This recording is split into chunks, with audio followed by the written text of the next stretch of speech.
చూసి ఏది అబద్ధం చెప్తున్నారో జనం ఈజీగా చెప్పగలరు. మొదట ఈ అందరూ మన ఫ్రెండ్స్ ఫోన్ చేస్తారుగా, మన సినిమా రిలీజ్ అవ్వగానే టక టక టక టక ఫోన్లు వస్తూ ఉంటాయి. మనకు షో అవగానే మనకు అర్థమైపోతాయి. మనకు వచ్చే 30-40 ఫోన్లు బట్టి మనకి ఓహో సినిమా హిట్. మనకి బద్రీనాథ్ రోజున ఫోన్లు రాలా.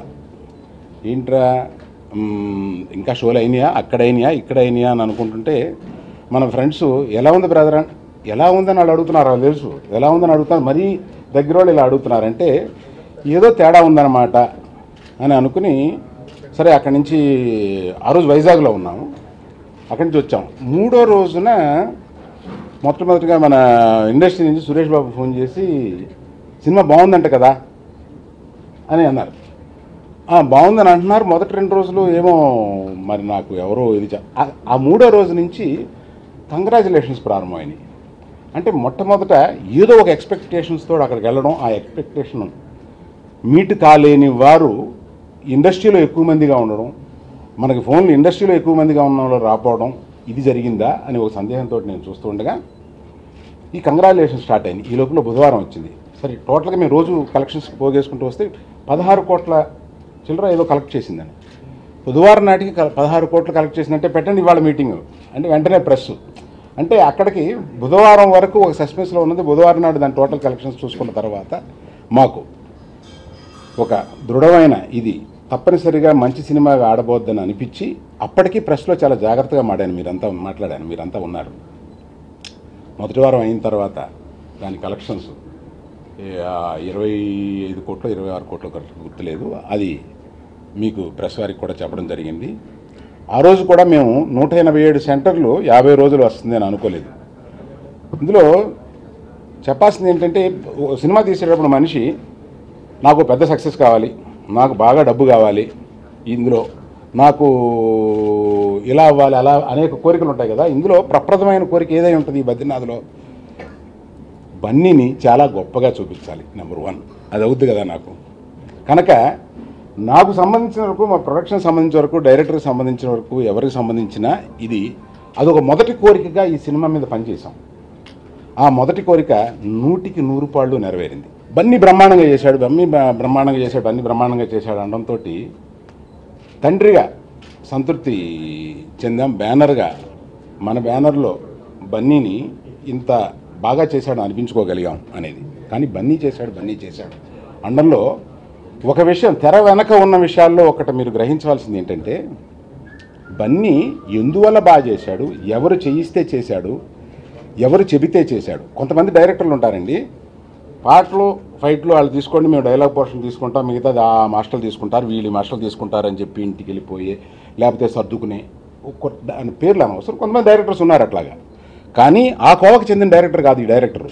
ప్రతి ఇంచి ప్రతి ఫ్రేము అంటే డ్యాన్స్ మాస్టర్ కూర్చుని కంపోజ్ చేసి డ్యాన్స్ చేసేటప్పుడు ఈయన ఎందుకండి, ఆయన అక్కడ కూర్చుని ఏ రకమైన స్టెప్స్ వేస్తే ఈ బాగుంటాయో నిర్ణయించింది ఈ డైరెక్టర్. బన్నీకి ఇంత పేరు రావడానికి లోపల నుండి చూసిన నాకు తెలుసు ఈ దర్శకుడు కారణం అని చెప్పి. కనుక ప్రత్యేకంగా ఈ దర్శకుడికి నేను బన్నీని ఇంత బాగా చూపించి ఈ సినిమాని ఇంత కలర్ఫుల్గాను, అంటే చాలా విషయాల్లో ఆ డైరెక్టర్ని దగ్గర నుంచి నేను ఛానల్ తర్వాత చూశాను. ఆయనలో ఉన్న మెచ్యూరిటీ కానీ, ఇది రావాలి అని అనుకుంటే అతను పడిన తపన కానీ, ఇతరులను పెట్టిన హింస కానీ, దీన్ని ఇంత సక్సెస్ చేసినందుకు నేను ప్రత్యేకంగా వినాయక్కి అభినందన తెలుపుతున్నాను. హ్యాపీ డేస్లో సినిమా చూసి వారి నాన్నగారిని పిలిచి, హ్యాపీ డేస్ వచ్చి 2.5 సంవత్సరాలు అయింది కదండి, 3 సంవత్సరాలు 4 ఇయర్స్ అవుతుంది. అప్పుడు పిలిచి మాకు ఇమ్మీడియట్గా అవసరం లేదు, 1 ఇయర్ తర్వాత ఎప్పుడో సినిమా తీస్తాము, మీ అమ్మాయి మా సినిమాల్లో నటించాలండి. ఇదేంటి అన్నారు. మేము 2 సినిమాలు తీయాలి, 2 సినిమాల్లోనూ మీ అమ్మాయి మాకు నటించాలి అని చెప్పి మేము ఈ అమ్మాయి టాలెంట్ 3.5 సంవత్సరాల క్రితమే గ్రహించి అది చక్కగా కుదిరి ఒక యూత్ఫుల్ 100% లవ్ అనే యూత్ఫుల్ సినిమాలోను ఈ సినిమాలోను రెండిట్లోనూ పెట్టుకోవడం చాలా సంతోషం. ఎందుకంటే ఇంత చక్కగా ఉండే అమ్మాయి డెఫినెట్గా పెద్ద స్టార్ అవుద్ది. చిన్ని కృష్ణ ఇంతవరకు 4-5 సినిమాలు చేస్తే అందులో 3 సినిమాలు మనయ్యే అంటే మన ఇంద్ర, మన గంగోత్రి, మన బద్రీనాథ్. ఇట్లాగా అతను మళ్ళీ ఇవాళ ఉదయం మేము మాట్లాడుకునేటప్పుడు కూడా అన్నగారు రెడీ కదా చెబితే కింద పడిపోయేలాగా చెప్పడానికి ఇంకొక 10 రోజులు టైం ఇవ్వండి, ఒకే షాట్లో కథని పూర్తి చేసి మీ దగ్గర అభినందనలు పొందుతాను అని చెప్పాడు.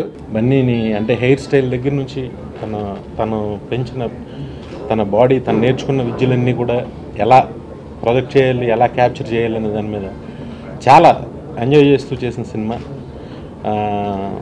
నిజంగానే బన్నీకి ఎంత పేరు వచ్చిందంటే, నేను చాలా సందర్భాల్లో నిన్న మా ఇంటికి ఒక ఎన్ఆర్ఐ ఎవరు వచ్చారు, ఆయన బన్నీ డాన్స్ గురించి దాని గురించి చెప్తుంటే నాకు చాలా చాలా ఆనందం వేసింది. చాలా బాగా కష్టపడ్డాడండి ఆ అబ్బాయి అనే మాట నాకు చాలా ఆనందం వేసింది. నిజంగానే కష్టపడతాడు కూడా. ఇప్పుడు తన మీద నాకున్న పెద్ద రెస్పెక్ట్ అదే. నాకంటే చిన్నదైనా కష్టపడతాడు విపరీతంగా. అంటే హానెస్టీగా అనే మాట ఏంటంటే, సినిమా కోసం టెక్నీషియన్స్ అందరూ అంత కష్టపడతారు కదన్నా, ఒక హీరోగా నా కాంట్రిబ్యూషన్ కూడా ఉండాలి కదా, సినిమాలో నా కష్టం కూడా ఉండాలి కదా అని మాట్లాడితే నాకు చాలా హానెస్ట్గా నేను చాలామందికి చెప్పాను కూడా అన్నమాట. అలాగే ఈ సినిమాలో లాస్ట్ నాద్ నాద్ బద్రీనాథ్ అనే సాంగ్ తను ఒక మూమెంట్ చూపించి అది కీరవాణి గారికి చెప్పి, ఇలాంటి మ్యూజిక్ ఉంటే ఈ మూమెంట్ పడుతుందని నాతో చెప్పి, ఆ మూమెంట్ మా అందరికీ నచ్చి సెట్ మీదకి వెళ్ళి చేసిన తర్వాత బన్సు నాకేదో కిక్గా లేదు అన్నాను నేను. అంటే ఇంకోటి చేద్దామని ఇంకోటి చేసిన తర్వాత ఎడిటింగ్ రూమ్లో అది ఇది రెండు ఉంచాం. ఆ మూమెంట్ ఈరోజు ఈ సినిమా డబ్బులో సగం ఆ మూమెంట్ ఈ సినిమాకి వచ్చిన డబ్బులు. దానికి మొదలుగా బన్నీగా ఆ మూమెంట్ చేసినందుకు, కష్టపడి నేర్చుకుని 15 రోజులు నేర్చుకుని చేసినందుకు నేను ఫస్ట్ ఇప్పుడు థ్యాంక్స్ చెప్పి, నా టెక్నీషియన్స్ అందరూ కూడా ఇండియాస్ బెస్ట్, అంత మంచి టెక్నీషియన్స్ని నాకు ఇచ్చారు. నేను మళ్ళీ అందరి పేర్లు చెప్తే బోర్ కొడుతుంది మీకు. ఒక గౌరవప్రదమైన సినిమాగా ఇది మిగిలినందుకు నేను చాలా ఆనందపడుతున్నాను. అలాగే తమన్నా ఈ క్యారెక్టర్ను చెప్పగానే, ఈ అమ్మాయి కేవలం హీరోయిన్ అలకనంద క్యారెక్టర్ సినిమాలో కథలో జస్ట్ ఫర్ సాంగ్స్ కింద కాదు హీరోయిన్ క్యారెక్టర్. నేను నిన్న ఇంటర్వ్యూలో చదివా, ఒక పాత్ర వినగానే ఇది నేను చేయగలననే భయం ఉండాలి అని చెప్పింది తను. నాకు బాగా అనిపించింది ఆ మాట. నిజంగానే ఎంత భయపడుతూ చేసింది. తన క్లైమాక్స్లో ఆ షార్ట్ తీస్తే వాళ్ళకి భాష రాదు, ఏమీ రాదు. అక్కడ ఉన్న 3,000 మంది జూనియర్ ఆర్టిస్టులు, వాళ్ళకి మన తెలుగు భాష రాదు, ఏమీ రాదు. ఆ అమ్మాయి ఎమోషన్ చూసి కనెక్ట్ అయ్యే వాళ్ళు క్లాప్స్ కొడితే పాపం తన కళ్ళలో నీళ్ళు వచ్చాయి. చాలా ఆనందమైన మూమెంట్. అంటే నాకు కూడా ఏంటంటే, ఆ అమ్మాయికి క్లాప్స్ వస్తే సినిమాకి వచ్చినట్టే నేను కూడా బన్నీ ఆనందపడి చాలా మంచి మూమెంట్ అది కులుమనాలిలో. అలాగే ఈ సినిమాలో నటించిన నటీనటులు అందరికీ కూడా నేను ఈ సినిమా విజయానికి కారణమైన ప్రతి ఒక్కరికి నేను ధన్యవాదాలు తెలియజేస్తాను. అలాగే నా టెక్నీషియన్స్ చిన్నకృష్ణ గారు.